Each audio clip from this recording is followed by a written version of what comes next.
Hello friends, welcome to our channel. Friends, మనకి Telangana court ఉద్యోగాల్లో భాగంగా మన ఛానల్ నుంచి ఎవ్రీడే ప్రీవియస్ పేపర్స్కి సంబంధించినటువంటి డిస్కషన్ అయితే చేస్తున్నాము. సో ప్రీవియస్ పేపర్ 2023కి సంబంధించి జూనియర్ అసిస్టెంట్ క్వశ్చన్ పేపర్లో ఏ క్వశ్చన్స్ అడిగారు అనేది ఆల్రెడీ పార్ట్ 1 వీడియో చేయడం జరిగింది. చూడనటువంటి వారు ఉంటే ఇదే ఛానల్లో ఉంటుంది, చూడండి. ఈరోజు పార్ట్ 2లో మిగిలినటువంటి క్వశ్చన్స్ని కూడా డిస్కస్ చేద్దాము. కాబట్టి మేము మీకు అందిస్తున్నటువంటి ఇన్ఫర్మేషన్ మీకు యూస్ఫుల్ అండ్ హెల్ప్ఫుల్గా ఉంది అని మీరు భావిస్తే ఖచ్చితంగా వీడియోని లైక్ చేసి మీకు ఇంకా ఎటువంటి వీడియోస్ కావాలనేది కింద కామెంట్ సెక్షన్లో తెలపండి. అలాగే ఫస్ట్ టైం మన ఛానల్ని విజిట్ చేస్తే సబ్స్క్రైబ్ చేసుకొని బెల్ సింబల్ని యాక్టివేట్ చేసుకోండి. ఫ్రెండ్స్, డీటెయిల్స్లోకి వెళ్లే ముందు మీరు తెలంగాణ జిల్లా కోర్టు అండ్ హైకోర్టు ఉద్యోగాలకి సంబంధించి ప్రిపేర్ అవుతూ ఆ జాబ్స్ని క్రాక్ చేయాలి అనుకునేటువంటి క్యాండిడేట్స్ అయితే మీకోసం మేము ఇక్కడ 499 రూపీస్కి ఒక మెగా కాంబో కోర్స్ని అయితే తీసుకురావడం జరిగింది. ఇందులో మీకు అన్ని వీడియో క్లాసెస్కి సంబంధించినటువంటి కోర్స్తో పాటు మీకు జీకే అండ్ ఇంగ్లీష్ లాంగ్వేజ్కి సంబంధించి ప్రీవియస్ ఎగ్జామ్స్లో అడిగినటువంటి 30,000 ప్రీవియస్ బిట్స్ యొక్క పీడిఎఫ్స్తో పాటు ప్రీవియస్ పేపర్స్ కూడా మేము మీకు అందిస్తున్నాము. ఇందులో మీరు వీడియో క్లాసెస్ పొందవచ్చు, దానితో పాటు ప్రీవియస్ పేపర్స్ కూడా మీరు పొందవచ్చు. 8 months వ్యాలిడిటీ అయితే ఉంటుంది. సో మీరు ఈ పీడిఎఫ్ మెటీరియల్స్ని డౌన్లోడ్ కూడా చేసుకోవచ్చండి.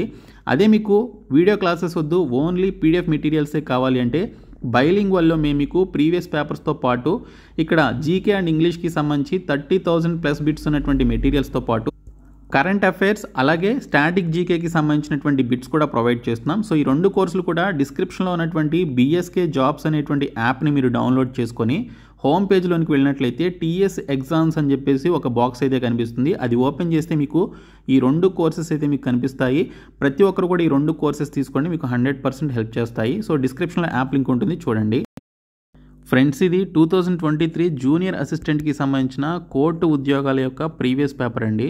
సో మనకి జూనియర్ అసిస్టెంట్కి సంబంధించినటువంటి ఎగ్జామినేషన్లో 60 బిట్స్ వచ్చేసి జీకే నుంచి అడుగుతాడు, 40 బిట్స్ వచ్చేసి ఇంగ్లీష్ నుంచి అడుగుతాడు. సో మనకి టోటల్గా 100 క్వశ్చన్స్ 100 మార్క్స్కి అయితే ఉంటుంది. సో మీకు ఎటువంటి నెగిటివ్ మార్కింగ్ అయితే ఉండదు. Okay, each question carries 1 mark అనమాట. సో ఇప్పుడు ఇంగ్లీష్ లాంగ్వేజ్కి సంబంధించి ఎటువంటి క్వశ్చన్స్ వచ్చాయనేది చూద్దాము.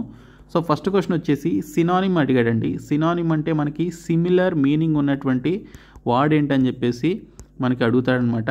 సో ఇచ్చినటువంటి పర్టికులర్ వర్డ్కి సంబంధించి సేమ్ మీనింగ్ ఉన్నటువంటి ఆప్షన్ ఏంటనేది మనం చూస్ చేసుకొని పెట్టాలి. సో ఇక్కడ మనకి సెడెంటరీ అని చెప్పేసి అడిగారు. సో ఇక్కడ సెడెంటరీ అంటే కదలకుండా అదే స్థానంలో ఉండేటువంటి వారిని సెడెంటరీ అని చెప్పేసి పిలుస్తారు. సో సెడెంటరీ అంటే అదే స్థానంలో కదలకుండా స్టాటిక్గా ఉండేటువంటి వస్తువుని కానీ వ్యక్తుల్ని కానీ సెడెంటరీ అని చెప్పేసి పిలుస్తారు. సెడెంటరీ అంటే మీనింగ్ అది. సో ఇక్కడ మనకి స్టేషనరీ అని చెప్పేసి ఉంది, చూడండి. సో స్టేషనరీ అనేది దీనికి సంబంధించిన సిమిలర్ మీనింగ్. సినానిమ్ అంటే సిమిలర్ మీనింగ్, యాంటోనిమ్ అంటే ఆపోజిట్ మీనింగ్ అని చెప్పేసి మనకు అర్థం.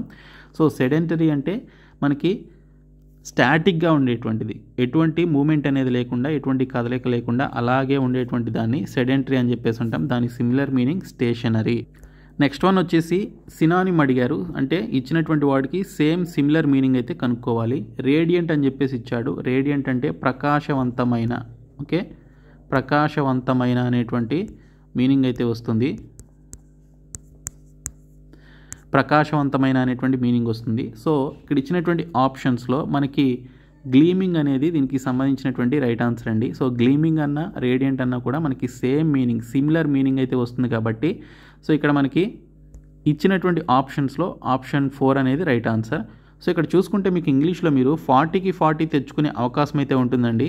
సో మీరు జీకేలో కొన్ని బిట్స్ మిస్ అవ్వచ్చేమో, కానీ కొన్ని బిట్స్ మీరు రాంగ్గా పెట్టొచ్చేమో, కానీ ఇంగ్లీష్లో మాత్రం మీరు 40కి 40 తెచ్చుకునే అవకాశం అయితే ఉంటుంది. సో మేము ఇంగ్లీష్కి సంబంధించి ప్రీవియస్ బిట్స్ అన్నీ ప్రొవైడ్ చేస్తున్నాము. అలాగే జీకేకి సంబంధించి కూడా ప్రీవియస్ బిట్స్ ప్రొవైడ్ చేస్తున్నాం. 199 రూపీస్ కోర్స్లో మీరు పొందవచ్చు. అండ్ ఫ్యూ డేస్లో మేము మీకు మాక్ టెస్ట్ సిరీస్ కూడా అందించబోతున్నామండి. టోటల్ 25 మాక్ టెస్ట్స్ అయితే ఉంటాయి.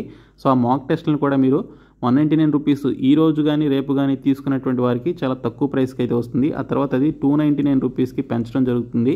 సో మాక్ టెస్ట్ సిరీస్ అనేది చాలా మంచి బిట్స్. ఎగ్జామినేషన్ స్టాండర్డ్లో మేము మీకు బిట్స్ అయితే ప్రిపేర్ చేసి మీరు టెస్ట్ రాసి మీరు ఏ స్థాయిలో ఉన్నారనేది తెలుసుకునే విధంగా మాక్ టెస్ట్లను కూడా మేము మీకు అందించబోతున్నాము. సో మీరు ఈరోజే తీసుకుంటే లేదా రేపటిలోపు తీసుకుంటే 199 రూపీస్ లోపు తీసుకోవచ్చు. లేదు అంటే మీరు అది 2 డేస్లో 299 రూపీస్కి పెరుగుతుంది. కాబట్టి ఖచ్చితంగా మీరు తక్కువ ప్రైస్లోనే తీసుకునే ప్రయత్నం చేయండి. తర్వాత మేము కొత్త పీడిఎఫ్స్ కానీ కొత్త మాక్ టెస్ట్లు కానీ యాడ్ చేసిన తర్వాత మీకు అవి అవైలబుల్లోకి వస్తాయి. ఓకే, రేడియంట్ అంటే మనకి బాగా ప్రకాశవంతమైనటువంటి మీనింగ్ వస్తుంది. సో దానికి సిమిలర్ మీనింగ్ గ్లీమింగ్ అనమాట. సో నెక్స్ట్ వన్ వచ్చేసి సేమ్ మనకి సినానిమ్స్ నుంచే థర్డ్ క్వశ్చన్ అయితే అడిగారు. రావిషింగ్ అనేది దీనికి సంబంధించిన క్వశ్చన్ అండి. రావిషింగ్ అనేటువంటి దానికి మీకు సిమిలర్ మీనింగ్ అయితే అడిగారు. రావిషింగ్ అంటే మీనింగ్ వచ్చేసి మనకి ఇక్కడ చూసుకుంటే డిలైట్ఫుల్ లేదా బ్యూటిఫుల్ అనేటువంటి మీనింగ్ అయితే వస్తుంది. ఓకే, డిలైట్ఫుల్ లేదా బ్యూటిఫుల్ అనేటువంటి మీనింగ్ వస్తుంది. కాబట్టి ఇచ్చినటువంటి ఆప్షన్స్లో గోర్జియస్ అనేది ఇచ్చినటువంటి పర్టికులర్ రావిషింగ్ అనేటువంటి పదానికి సిమిలర్ మీనింగ్ కాబట్టి దాని యొక్క సినానిమ్ వచ్చేసి గోర్జియస్ అండి. తర్వాత చూడండి, ఇక్కడ పారాజంబుల్డ్కి సంబంధించి అడిగాడు. సో ఇది 2023 ఫ్రెష్ పేపర్ అండి. ఇది 2023లో మనకి పారాజంబుల్డ్ క్వశ్చన్స్ కూడా రావడం జరిగింది. పారాజంబుల్డ్ అంటే మనకి 4 ఆప్షన్స్ ఇచ్చేస్తాడు. ఆ 4 ఆప్షన్స్ అనేవి ఒక సీక్వెన్స్లో ఉండవు అనమాట. అంటే ఒక ప్రాపర్ ఫార్మాట్లో ఉండవు, ఎలా పడితే అలాగ క్లమ్జీగా ఇస్తాడు. మీరు ఆ 4 ఆప్షన్స్ని చదివితే మీకు ఏది బిగినింగ్, ఏ సెంటెన్స్ బిగినింగ్లో రావాలి, ఏ సెంటెన్స్ మిడిల్లో రావాలి, ఏ సెంటెన్స్ లాస్ట్లో రావాలనేది మీకు తెలుస్తుంది. సో దట్ మీరు ఆ క్వశ్చన్స్ని మీరు స్వాప్ చేసి ఇచ్చినటువంటి ఆప్షన్స్ని మీరు స్వాప్ చేసి ఒక ప్రాపర్ ఫార్మాట్లో పెడతారు. ఏబిసిడిలో ఉంటే ప్రాపర్గా ఉంటే ఏబిసిడి అని, లేకపోతే సిడిఏబి అని, సిఏడిబి అని, లేకపోతే డిఏసిబి అని, ఈ విధంగా మీరు ఆన్సర్ అయితే చేయాలన్నమాట. సో ఇవి మీరు చదవాలి, చదివితే మీకు తెలుస్తుంది. కొంచెం అర్థం చేసుకోగలిగేటువంటి స్కిల్స్ కూడా ఉండాలి. ఓకే, సో ఇంగ్లీష్ చదివినప్పుడు మీరు అర్థం చేసుకోగలిగే స్కిల్స్ ఉంటే ఇలాంటి పారాజంబుల్ లాంటి క్వశ్చన్స్కి మీరు ఆన్సర్ చేయగలుగుతారు. సో ఇక్కడ చూసుకుంటే మనకి ఏమన్నాడు చూడండి. The fashion tycoon wants to take artist from around the world with him. So when they come back to earth, they can create masterpieces that will inspire the dreamer in all of us అని చెప్పేసి ఇక్కడ మనకి ఇచ్చారు. దీనితో పాటు option B చూడండి. So ఇక్కడ మనకి చూసుకుంటే the company is planning the trip for 2023 and it will be the first lunar trip since 1972 అని చెప్పేసి ఇవ్వడం జరిగింది. అలాగే Japanese billionaire Yusaku Maezawa will be the first tourist to fly around the moon అని చెప్పేసి ఇవ్వడం జరిగింది. అలాగే SpaceX will take them there in the BFR spaceship అని చెప్పేసి ఇక్కడ మనకి ఇచ్చారనమాట. సో ఈ విధంగా మనకి టోటల్గా 4 సెంటెన్సెస్ అయితే ఇచ్చారు. సో ఇక్కడ మనకి చూసుకుంటే బిలియనీర్ గురించి, అలాగే ఫ్యాషన్ టైకోన్ గురించి, స్పేస్ ఎక్స్ గురించి, స్పేస్లోకి వెళ్ళినటువంటి వారి గురించి, ఆ ట్రిప్ గురించి మనకి ఇక్కడైతే మాట్లాడుతున్నారని మనకి ఇక్కడైతే అర్థమవుతుంది. సో ఇక్కడ మనకి ఇచ్చినటువంటి ఆప్షన్స్ని బట్టి చూస్తే ఫస్ట్ రావాల్సింది సి అండి. Japanese billionaire Yusaku Maezawa will be the first tourist to fly around the moon. Okay, so అతను చంద్రుని చుట్టూ తిరగాలనుకునేటువంటి వ్యక్తుల్లో ఒక ఫస్ట్ టూరిస్ట్గా చెప్పుకోవచ్చు. అది కూడా అతను ఒక జపనీస్ బిలియనీర్ అనమాట. సో తర్వాత చూసుకుంటే the fashion tycoon wants to take artists from around the world with him. So when they come back to earth they can create master pieces that will inspire the dream in all of us అని చెప్పేసి ఇక్కడైతే ఇచ్చారు. So ఇప్పుడు ఈ Japanese billionaire ఎవరైతే ఉన్నారో ఆయన చంద్రుని చుట్టూ వెళ్ళడానికి నిర్ణయించుకున్నటువంటి వ్యక్తి. ఓకే, సో ఆయనతో పాటు కొంతమంది ఆర్టిస్టులను కూడా తీసుకువెళ్తే వాళ్ళు మళ్ళీ తిరిగి భూమి మీదకి వచ్చిన తర్వాత వాళ్ళు చాలామంది యొక్క డ్రీమ్ని ఇన్స్పైర్ చేసిన వాళ్ళు అవుతారని చెప్పేసి భావించడం జరిగింది. కాబట్టి ఫస్ట్ మనకి సి వస్తుంది, తర్వాత ఏ వస్తుంది. సో నెక్స్ట్ వన్ వచ్చేసి చూసుకుంటే మనకి SpaceX will take them there in BFR spaceship. Okay, so వారు చంద్రుని దగ్గరికి వెళ్ళాలనుకుంటున్నారు. సో వెళ్ళాలి అంటే స్పేస్ ఎక్స్ అనేటువంటి పర్టికులర్ లాంచింగ్ కంపెనీ ఏదైతే ఉంటుందో ఏరోస్పేస్కి సంబంధించిన ఎలాన్ మస్క్ యొక్క కంపెనీ. సో వారు బిఎఫ్ఆర్ స్పేస్ షిప్లో వారిని తీసుకువెళ్ళాలని చెప్పేసి భావించడం జరిగింది. కాబట్టి సిఏడి అనేది వస్తుంది, తర్వాత మిగిలింది బి కాబట్టి సో బి అనేది వస్తుంది అనమాట. సో సిఏడిబి అనేది రైట్ ఆన్సర్. నెక్స్ట్ వన్, ఇక్కడ మనకి క్వశ్చన్ ఇచ్చారు చూడండి. Select the option that can be used as one word substitution for the given group of words అని చెప్పేసి ఇచ్చారు. So A person who engages in a pursuit especially a sport as a hobby. One word substitution అంటే మనకు ఒక question ఇచ్చేస్తాడు. So ఆ క్వశ్చన్కి సంబంధించిన ఒక సింగిల్ వర్డ్ ఏంటని చెప్పేసి అడుగుతాడు అనమాట. సో ఆ పర్టికులర్ కంప్లీట్ సెంటెన్స్ గురించి సింగిల్ వర్డ్లో చెప్పేటువంటి వన్ వర్డ్ ఏంటని చెప్పేసి అడుగుతాడు ఒక సెంటెన్స్ ఇచ్చేసి. సో ఇక్కడ మనకి a person who engages in a pursuit especially a sport as a hobby అని చెప్పేసి ఇవ్వడం జరిగింది. సో ఇక్కడ చూసుకున్నట్లయితే ఎవరైనా ఒక వ్యక్తి ఓకే ఏదైనా ఒక స్పోర్ట్లో కానీ లేదా ఏదైనా ఒక హాబీలో కానీ ఎంగేజ్ అయి ఉండడానికి ఓకే అందులో నిమగ్నమై ఉండడానికి ఇంట్రెస్ట్ చూపించేటువంటి వ్యక్తిని ఏమంటారు అని చెప్పేసి ఇక్కడ మనకి క్వశ్చన్ అయితే అడిగారు. సో వారిని అమెచ్యూర్ అని చెప్పేసి అంటారనమాట. అమెచ్యూర్, AMATEUR, అమెచ్యూర్ అని చెప్పేసి పిలుస్తారు. అమెచ్యూర్ అంటే అభిలాషి అనేటువంటి మీనింగ్ అయితే వస్తుంది. అభిలాషి ఓకే అభిలాషి అని చెప్పేసి పిలుస్తారు. Okay so A person who engages in A pursuit especially a sport as a hobby అంటే అమెచ్యూర్ అనేది right answer. Next one fill in the blanks అయితే ఇచ్చాడండి. ఇక్కడ మనకి డబుల్ ఫిల్లర్స్ ఇచ్చాడు, అంటే 2 బ్లాంక్స్ అయితే మీరు ఫిల్అప్ చేయాలి. సో ఇక్కడ చూసుకుంటే every November Delhi turns into a gas chamber, dash smoke from Punjab and Haryana, centre and states are trying to dash it but we must take steps to protect our selfs. ఇది మనకి every year జరిగేటువంటి ఢిల్లీలో వచ్చేటువంటి ఒక disastrous situation గురించి particular ఇష్యూకి సంబంధించినటువంటి question మనకి ఇక్కడ ఫిల్ ఇన్ ద బ్లాంక్స్గా ఇవ్వడం జరిగింది. సో ప్రతి సంవత్సరం నవంబర్లో, డిసెంబర్లో, జనవరిలో ఢిల్లీలో పొగమంచు అనేది కప్పేస్తూ ఉంటుందండి. సో ఆ పొగమంచు ఎందుకు కప్పుతుంది అంటే ఆ పక్క స్టేట్స్ ఏవైతే ఉన్నాయో ఢిల్లీ పక్కన ఉండేటువంటి పంజాబ్, హర్యానాలో ఉండేటువంటి పొలాల్ని తగలబెట్టినప్పుడు అక్కడ నుంచి వచ్చినటువంటి పొగంతా కూడా ఢిల్లీలో కమ్మేస్తుంది అనమాట. అక్కడ మనకి ఫాగ్ అనేది ఏర్పడుతుంది దానివల్ల. సో దానికి సంబంధించి ఇక్కడ ఇష్యూ అయితే చెప్తూ సెంటర్ అండ్ స్టేట్స్ అనేవి దాన్ని తగ్గించడానికి ట్రై చేస్తున్నాయి.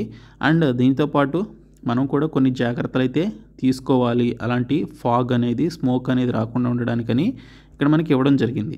సెంటర్ అయినా స్టేట్ అయినా ఏం చేస్తాయండి, దాన్ని తగ్గించే ప్రయత్నం చేస్తాయి. సో ఇక్కడ మనకి చూసుకుంటే ప్రివెంట్ అని చెప్పేసి 2 చోట్ల ఉంది. ఓకే ప్రివెంట్ అంటే దాన్ని కంట్రోల్ చేయడం అనేది లేదా తగ్గించడం అనేటువంటి మీనింగ్ వస్తుంది. సో ఇక్కడ every November Delhi turns into a gas chamber, dash smoke from the Punjab and Haryana. So వేటి వల్ల వస్తుంది, due to Punjab and Haryana కాబట్టి ఇక్కడ డ్యూ టు అనేటువంటి పదం వాడాడు కాబట్టి సో మనం ఇక్కడ డ్యూ టు ప్రివెంట్ అనేది మనకి 2 ఆప్షన్స్ ఉన్నాయి కాబట్టి సో ఫస్ట్ బ్లాంక్లో డ్యూ టు అనేది మనం పెట్టాల్సి ఉంటుంది, సెకండ్ బ్లాంక్లో ప్రివెంట్ అనేటువంటి పదాన్ని పెట్టాల్సి ఉంటుంది. కాబట్టి ఆప్షన్ 2 అనేది రైట్ ఆన్సర్. సో ఈ విధంగా మీరు చదివి అర్థం చేసుకుని ఆన్సర్ చేయాలండి. తర్వాత చూసుకున్నట్లయితే మీకు select the sentence which is the add one out అని చెప్పేసి ఇచ్చాడు. సో ఇచ్చినటువంటి 4 ఆప్షన్స్లో ఒకటి డిఫరెంట్గా ఉంటుందన్నమాట, 3 సిమిలర్గా ఉంటే ఒకటి డిఫరెంట్గా ఉంటుంది. దాన్ని ఆడ్ వన్ అవుట్ని మీరు గమనించాలి. ఓకే భేదంగా ఉండేదాన్ని కనిపెట్టాలన్నమాట. సో ఇక్కడ చూసుకుంటే the forests provide resources for humans including food, timber, energy, shelter and medicine అని చెప్పేసి ఇచ్చారు. సో అడవులు అనేవి మనుషులకి ఫుడ్ని, అలాగే మొద్దుల్ని, టింబర్ అంటే చెక్క లేదా మొద్దుల్ని, లేదా ఎనర్జీని, అలాగే షెల్టర్ అండ్ మెడిసిన్ని ప్రొవైడ్ చేస్తాయన్నమాట. అది ఓకే. తర్వాత forest ecosystems are very valuable to the planet. Okay so ఈ గ్రహానికి లేదా ఈ భూమికి ఫారెస్ట్ ఎకోసిస్టమ్ అనేది చాలా ముఖ్యమైనటువంటిది, అది కూడా కరెక్టే. సో ఈ 2 స్టేట్మెంట్స్ ఫారెస్ట్ గురించే మాట్లాడుతున్నాడు. సో ఈ 2 సిమిలర్. తర్వాత scientists and policy makers are concerned about the maintenance and health of forests. Okay so ఎవరైతే సైంటిస్ట్ అండ్ పాలసీ మేకర్స్ ఉన్నారో సో వారు ఫారెస్ట్ యొక్క మెయింటెనెన్స్ గురించి వాళ్ళు కన్సర్న్ అయి ఉన్నారని చెప్పేసి దాని గురించి మాట్లాడుతున్నారని చెప్పేసి ఇక్కడ మనకి ఇవ్వడం జరిగింది. సో ఈ 3 స్టేట్మెంట్స్ ఫారెస్ట్ గురించే డిస్కషన్ ఉంది కాబట్టి సో ఈ 3 సిమిలర్ స్టేట్మెంట్స్ అని మనకి ఈజీగా అర్థమవుతుంది. ఇంకా 4th వన్ అనేది మనకి ఆడ్ వన్ అవుట్. అదేంటంటే ground water enters and aquifer as precipitation seeps through the soil అనేది ఇక్కడ మనకి ఇవ్వడం జరిగింది. సో ఇది ఇక్కడ మనకి గ్రౌండ్ వాటర్ గురించి, సాయిల్ గురించి మాట్లాడుతున్నాడు కానీ ఫారెస్ట్ గురించి మాట్లాడట్లేదు. సో చాలామంది కన్ఫ్యూజ్ అవుతారు 4 సేమ్ ఉన్నాయి కదా అని. సో ఎందుకంటే ఇక్కడ గ్రౌండ్ వాటర్, సాయిల్ అన్నాడు కాబట్టి ఇవి కూడా అడవులకి సంబంధించిందేమో అనుకొని సో ఏం పెట్టాలని తెలియక ఏదో ఒకటి ఆన్సర్ చేస్తారు. బట్ ఇక్కడ ఓన్లీ ఫారెస్ట్ గురించి క్లియర్గా మాట్లాడుతున్నాడు. బట్ ఇక్కడ ఫారెస్ట్ గురించి మాట్లాడట్లేదు, సాయిల్ అండ్ గ్రౌండ్ వాటర్ గురించి మాట్లాడుతున్నాడు కాబట్టి ఇది add one out. Next one వచ్చేసి ఫిల్ ఇన్ ద బ్లాంక్ అయితే ఇవ్వడం జరిగింది. ఇప్పుడు సింగిల్ ఫిల్లర్ ఇచ్చాడు. On account of being absent from school for a long time her name was dash from the register. Okay so చాలా కాలం నుంచి ఒక particular girl okay absent అవుతూ ఉండడం వల్ల ఓకే ఆబ్సెంట్ అవ్వడం వల్ల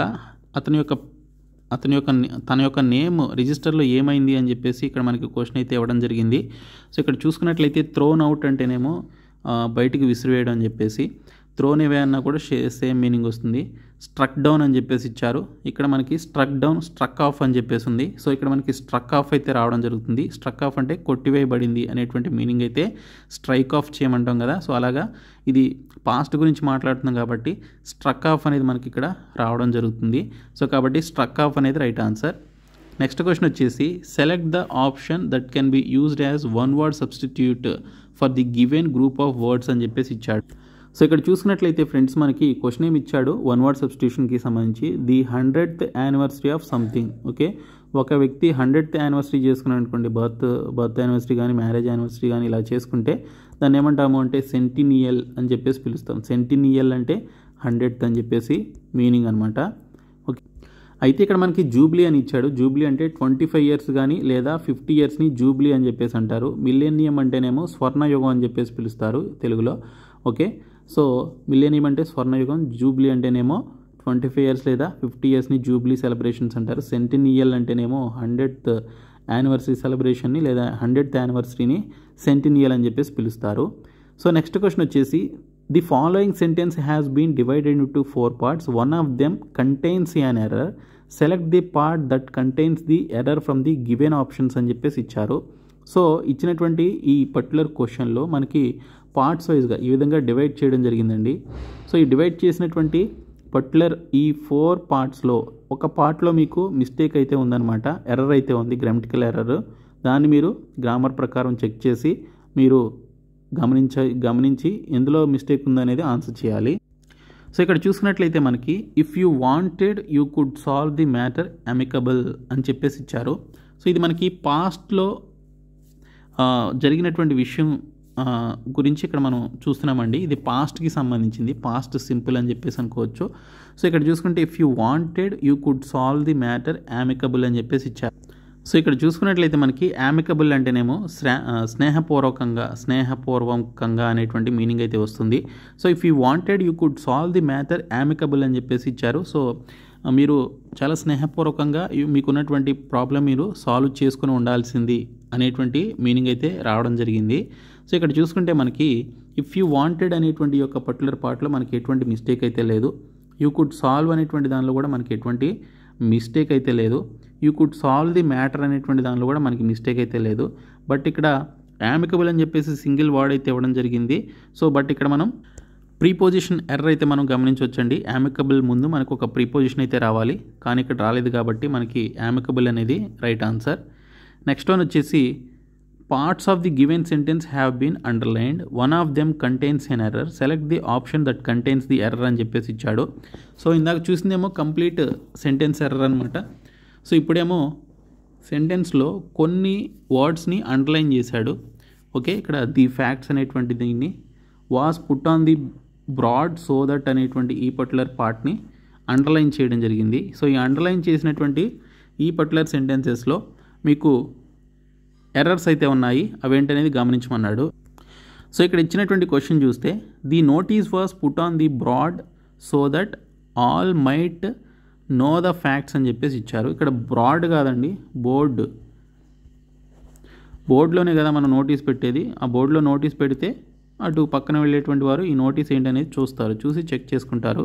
కాబట్టి ఇక్కడ బ్రాడ్ కాదు, బోర్డ్ అనేది రావాలి. సో ది బోర్డ్ అనే దానిలో మనకి ఇక్కడ మిస్టేక్ అయితే ఉంది. నెక్స్ట్ వన్ వచ్చేసి యాంటోనిమ్స్ అండి. ఇందాక మనం సినానిమ్స్ 3 questions చూసాం, ఇప్పుడు యాంటోనిమ్స్కి సంబంధించి. సో యాంటోనిమ్స్ అంటే మీనింగ్ యాంటోనిమ్స్ అంటే తెలుసు కదా మీకు. ఇచ్చినటువంటి క్వశ్చన్కి సంబంధించి ఆపోజిట్లో ఉండేటువంటి మీనింగ్ని మీరు పెట్టాల్సి ఉంటుంది. ఇక్కడ మనకి డ్రౌజీ అన్నాడు. డ్రౌజీ అంటే ఎవరైతే కొంచెం స్లీపీ ఫేస్తో కలిగి ఉంటారు, ఓకే, అంటే కొంచెం నిద్రమత్తుతో ఉండేటువంటి వారిని, ఓకే, నిద్రపోతున్నట్లుగా ఆ నిద్ర మన మీదకి వచ్చినప్పుడు, ఓకే, నిద్రపోయేటువంటి ఆ ఫీలింగ్స్ మనకు వచ్చినప్పుడు ఆ సిచ్యువేషన్లో డ్రౌజీ అని చెప్పేసి మనం ఈ పదాన్ని యూజ్ చేయడం జరుగుతుంది. సో డ్రౌజీ అంటే కొంచెం లేజీగా, ఆ టైంలో మనం కొంచెం లేజీగా కూడా ఉంటాం కదా నిద్రమత్తులో ఉన్నప్పుడు. సో డ్రౌజీ అంటే లేజీ లేదా మనం నిద్రమత్తులో ఉన్నామనేటువంటి మీనింగ్ వస్తుంది. దీనికి ఆపోజిట్ అలర్ట్ అనేటువంటి మీనింగ్ వస్తుంది అనమాట. లెథర్జిక్ అన్నా కూడా మనకి దానికి సంబంధించి లేజీగా ఉన్నాం అనేటువంటి మీనింగ్ అయితే వస్తుంది. కానీ ఇక్కడ అలర్ట్ అంటే కొంచెం క్విక్గా, కొంచెం అలర్ట్గా, కొంచెం యాక్టివ్గా ఉన్నాము అనేటువంటి మీనింగ్ అయితే వస్తుంది. సో డ్రౌజీ అనే దానికి అలర్ట్ అనేది ఇక్కడ ఆపోజిట్ వర్డ్ అనమాట, అలర్ట్ అనేది.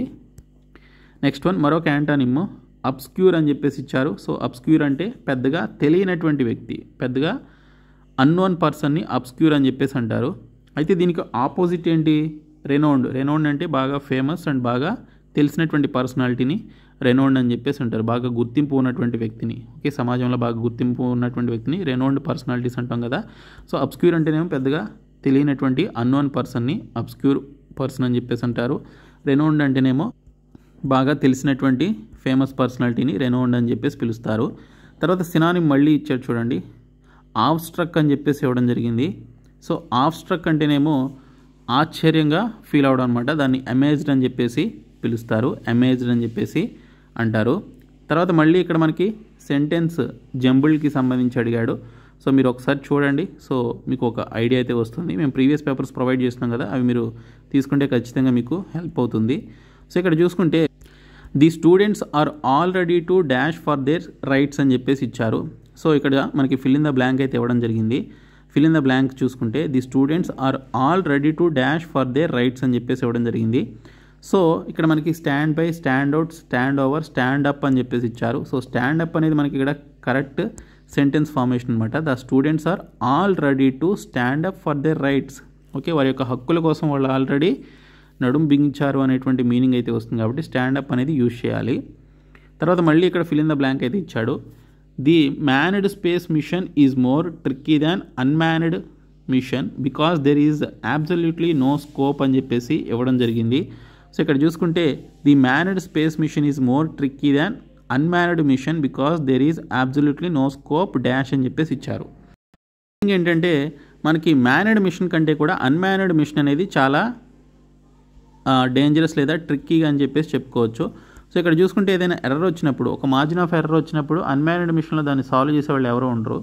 అదే మ్యాన్డ్ స్పేస్ మిషన్ అయితేనేమో దాన్ని ఎవరొకరు సాల్వ్ చేసే అవకాశం అయితే ఉంటుంది. కాబట్టి for any margin of error అనేది దీనికి సంబంధించిన ఆన్సర్గా చెప్పుకోవచ్చండి. ఇలాగే మనకి ఫిల్ ఇన్ ద బ్లాంక్స్ కూడా ఇవ్వడం జరిగింది. ఫిల్ ఇన్ ద బ్లాంక్స్ మనకి చాలా ఇచ్చారు చూడండి, దాదాపు మనకి మోర్ దెన్ 5 క్వశ్చన్స్ అయితే వచ్చాయి. ఓకే, ఇంకా 1 వర్డ్ సబ్స్టిట్యూషన్ కూడా ఇచ్చాడు. A person who believes in free will. Okay, so ఇవ్వడానికి ఇష్టపడేటువంటి వ్యక్తిని ఏమంటారు అంటే లిబర్టేరియన్ అని చెప్పేసి అంటారు 1 వర్డ్ సబ్స్టిట్యూషన్స్లో. ఓకే, తర్వాత మళ్ళీ మనకి పారాజంబుల్డ్ క్వశ్చన్స్ అయితే ఇచ్చారు. సో ఈ విధంగా మనకి క్వశ్చన్ పేపర్ అయితే వస్తుందండి. టోటల్ 40 క్వశ్చన్స్ ఇలాగే ఉంటాయి. అలాగే మనకి లాస్ట్లోనికి వెళ్ళినట్లయితే మనకి పారాగ్రాఫ్ అయితే ఇచ్చాడు. పారాగ్రాఫ్ నేను మీకు సపరేట్గా ఒక వీడియో అయితే చేస్తాను పారాగ్రాఫ్ గురించి. 5 క్వశ్చన్స్ వస్తాయి. ఓకే, సో ఈ వీడియోని మీ ఫ్రెండ్స్కి షేర్ చేయండి. మేము ప్రొవైడ్ చేస్తున్న 499 రూపీస్ కోర్సు 199 రూపీస్ కోర్స్ ఖచ్చితంగా తీసుకోండి. డిస్క్రిప్షన్లో యాప్ లింక్ ఉంటుంది, చూడండి. Thank you.